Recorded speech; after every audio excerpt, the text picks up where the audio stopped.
Hello, everyone, and welcome. This is Team Spirit News, edition number 3, and my name is Mitchell. And I'm taping this on Saturday morning, February the 16th, 2013. I will say, okay, I've got my coffee, I've got my laptop, my iPad in front of me, and a notepad. Excuse me. And I will say, boy, I am. There's one of my teachers, actually a couple of them, used to say this all the time. I'm just showing up. So this morning I am showing up, um, and it's interesting because yesterday I had that moment where I think I was probably in the bathroom because that's usually where I have a lot of conversations, and I just had so much information coming at me, flying at me, the phone, Facebook, and in from my guides. And I literally said out loud, I said, okay, give me the lotto, the Powerball, whatever, put that money in my bank, and I will spend my days searching the web on Facebook, connecting to spirit, delivering this type of information. And part of that came out of the fact that I've had many private messages from a lot of you guys out there who look at my Facebook page and listen to the videos and talking about similar things happening to you, which I'll dive into that a little bit more. But to go back, and you know what? I got to say this too. I keep thinking that one day somebody's going to be watching one of these videos, and I've said this once before, but now that I'm doing Team Spirit News with this mirror behind me, that I know one day someone's going to say, look in the background, and they're going to be seeing something behind me, which in my mind, I see all the time. And let me go ahead and say that the veil from me is so very thin right now. I am seeing so many what I would say are animals moving around me. They're smaller beings and entities, and I mean, and full out in front of me. Clear pictures? No, not yet, but much more of that. And probably about a year and a half ago, I finally resigned to the fact that I want to show me a being, because I kept hearing that it takes so much energy for them. I wasn't in a great space for it because it takes a lot of energy for them to come and appear to me. Bart's over here. I'm sure he's going to come make an appearance once I start talking about beings and animals showing up. Um, he's right here. And he's coming in. And I know many of you love Bart. This is Bartolomeo. So do you want to let me do my thing and not move the computer? Thank you. No, he's going to move the computer. But like I said, the veil is so very thin for me right now, and part of it I attribute to just shifts and changes that are happening, but also when I've been watching these spirit science videos, I've been feeling like almost like a downloading of information in my system, and um, there's a tail right here. So if it gets distracting, let me know. I know some of you want to see more of him, but it's like the information has been downloaded, and I was texting Evan last week too and saying the information that I watch in spirit science, not all of it is sticking, all of it makes so much sense, and it's like aha, but it doesn't, like I say, stick. In other words, if I want to recall it, I can't at that moment. And someone else echoed what I said, and that's like, it's just a computer program. I've downloaded it. It's a little app on my phone. When I need it, I can open it up. So right now I know that information that I am gathering is there and will be opened up and accessible when I need it. So let me go back just a little bit because a lot of you were waiting for me to talk about this. There's a few people that email me about the golden ones, and I said, I'm not going to look at this yet. But what little information I did see, I will share because my logic side of my head is still very skeptical about so much, which is good. I am so open and so ready for whatever. I absolutely believe, there was an Atlantis and there are aliens, and I absolutely believe all of that. Does it mean anything to me right at this very moment in my life? It could. Just like past, or I resonate more with parallel lives because outside the body there's no time. How does that affect me now? Those are the things I want. It's cool to have a parallel life, and I kind of even resonate with.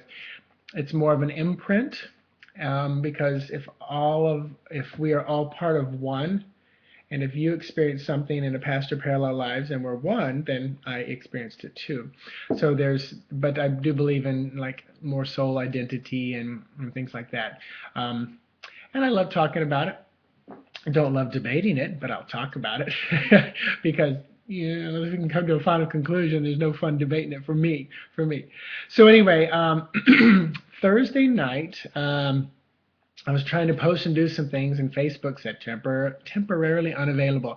And then in the years of doing Facebook, I can never remember it being unavailable. I tried it on my iPhone, it wouldn't work. My laptop, nothing would work. And it wasn't a big deal.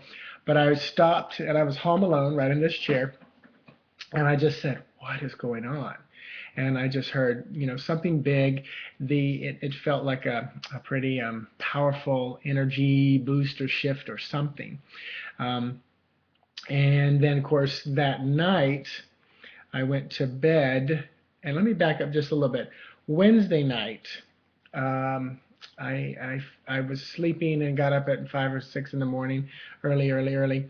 And I remember, again, this is in my head. I knew the energies were outside in my backyard, and you know what bowling pins look like, stacked up one, then two, then three, then four. Well, they were a tight pattern of about 8 deep, and they were just they actually kind of look like the statue for the Oscars, the golden one. So they were just stacked up, no facial features really, anything, just like the energy. That's what they showed me. I don't know what they really look like, but that's how they showed me, kind of like what I said, golden ones. But I knew they were out there. They were respectful, keeping their distance. I was asking why they were keeping their distance, and I got just how my house is already protected. And I believe I'm protected by who I refer to as my blue lizard people. This happened many years ago. And now I can see many of you going, click, he's crazy, let me delete this. Yeah, the blue lizard people showed up one night, 12 of them lined up in my room. They were very tall, they were very peaceful. I remember saying, why are you here? And they said, because you're our leader. I thought, that was fun. Okay, well, we'll just hold on to that one, put that in my back pocket and see where that goes. But I found myself utilizing them as like a protection around the house. So for however they're connected to me, they're kind of up and around this home and protecting me and with my partner and the family and things like that. So I appreciate them if they're listening.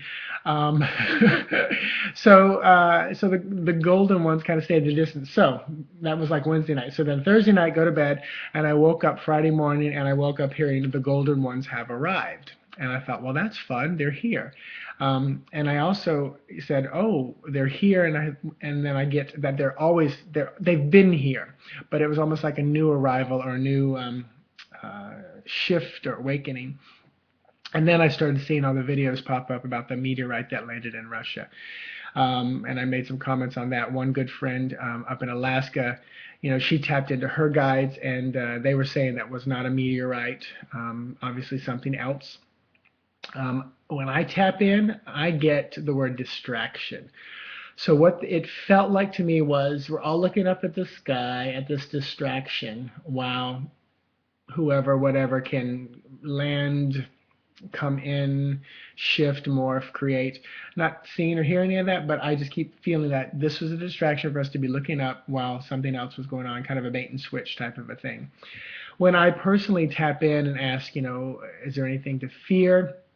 I do not get any fear from, I'm going to call them the golden ones, just like the blue ones. I'll call them the Blue Man Group. So the golden ones feel like they're more like helping. The only ones I ever have felt, and not fear, but just distrust and a cold nature, or anything that might be gray, the grays. And I personally have had just one or two encounters with what I would call as an entity that was a gray being. And if you're not sure what a gray is, that's typically what we see. And when we see ETs and things like that, they're little gray beings. And there are amazing books about the different alien groups and life forms. You could spend your lifetime reading and pursuing them. For me, I always ask Spirit, show me what I need. It's like I don't really watch the news I have just said, all right, Team Spirit, send me what news clips I need to hear, have someone reference it, or let me pass by TV and see it. Because watching the news can be quite toxic for a lot of people, especially empathic people and intuitive people. Plus, you just see all the lies and BS. That would be Sheldon. He wants to chime in on the lies and the BS as well. Thank you, Sheldon. You just have to acknowledge him and he'll be quiet. So there's a good animal communication lesson right there. And one day I'll talk a whole video about animal communication because I do that as well. So, the golden ones have arrived. What does that mean? I don't know. I pulled up, Evan sent me something, and also Lilith over in France sent me something about that. So there's several things that you can look into about the golden ones coming from Atlantis and Mu. But I believe that they're a group. They're another species out there somewhere. And, my feeling is they've been here before. They are here. They've helped us. I get the feeling, if you've ever watched any of the Ancient Aliens and, back in like the pyramid times, I feel like these golden ones have been here in those time frames as well. I wanted to tap into just something else. Bart's back, by the way, because we're right about 11 minutes. I don't want to go too much longer. But yesterday, I was driving to work, and I'm being told this one. And it's funny because I saw a man, and pardon the drastic shift out of aliens into something else, but I was told just give the facts today, what you know, don't ramble on. But the other day, I was driving to work, and I saw a man feeding seagulls, but it was on top of one of those big army green, like, electrical blocks of, it's where the power grid comes to a corner. I don't know how to explain it, but it's just a big green box on the side of the road that obviously has like electrical equipment things. And I just thought, how funny. This man's, in a very industrial part of town feeding seagulls, and he's probably on vacation from another country because I live in Orlando. And I said, that is so unusual. Why am I being drawn to that? And I just thought how well the animal has adapted to us moving in on their territory, invading, tearing down, building up fake metal, stone buildings and things like that. And I just thought how wonderful it would be if we humans could just adapt to what's around us rather than trying to fix and change it. So it's kind of a beautiful message that I got, that we can learn so much from animals. Again, I say, Bart's sitting literally right here, three inches away from me, and I learn from these guys every single day, just, in how they function, how they live, and he's about to walk away, and how they are. So I encourage you this day to watch the animals around you. I noticed we had so many birds out back and a squirrel and this big dove. So the birds are coming back to the feeder out back. They've been gone for just a little bit. And the possum that'll walk. I'm in a pretty residential neighborhood, but there are possum and armadillo walking through the backyard. So they know a kind of a peaceful sanctuary when they see it, because that's what Fabian's created in our backyard. So I tell you, I don't want to ramble on today. I feel like I did just a little bit, and that's not my intention. So learn from the animals around us. Adapt to your situation rather than trying to change what's going on, especially like the physical place around you. Go with more of what nature brings to the table rather than trying to force a change. And I tell you, check into some of the spirit science videos and the sacred geometry and the patterns. If you're someone who gets into crop circles, just stare at them, almost like listening to a binaural beats CD or music sounds, actually, and just let that kind of resonate within you. And it almost is like the key passing the lock and unlocking programs shifting and downloaded in you. So I think that's about all I need to say today. It's just about 15 minutes. So I thank you for listening in. If you made it this far, I will set the intention for healing, confirmation, and guidance for you. Again, I set the intention that you would resonate, operate, and vibrate in the highest possible frequency of love that you can. You guys have a wonderful day, and I will talk to you again tomorrow for the 3-Card Sunday Tarot's Daily Insight. Have a great day. Bye-bye.